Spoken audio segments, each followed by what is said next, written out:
একদিন আমাকে মনে পড়বে, কিন্তু সাহস করে ফোন দিতে পারবে না। লজ্জায় নিজেকে সংবরণ করবে।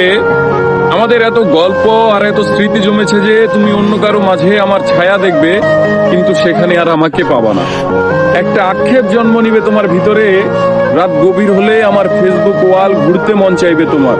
হয়তো সব বাধা ভেঙে মনের সাথে যুদ্ধ করে হলেও আমার প্রতিটি পোস্ট দেখবে, হাসবে, রাগ করবে, কিন্তু আমাকে সেই অনুভূতি বলতে পারবে না। এর চেয়ে আর বড় কষ্টের কি হতে পারে বলো?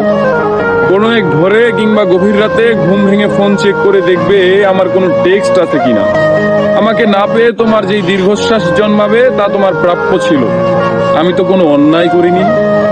এখন যার সাথে আছো তাকে নিয়ে যতই সুখে থাকো, যতই ভালো থাকো, আমি জানি আমাকে তোমার মনে পড়বেই, কারণ আমি তোমাকে ঠকাইনি। তার সাথে কাটানো প্রতিটি সুখময় মুহূর্তে আমি থাকবো তোমার মস্তিষ্কের একটা কোণে। এর চেয়ে বড় শান্তির আর কি হতে পারে বলো?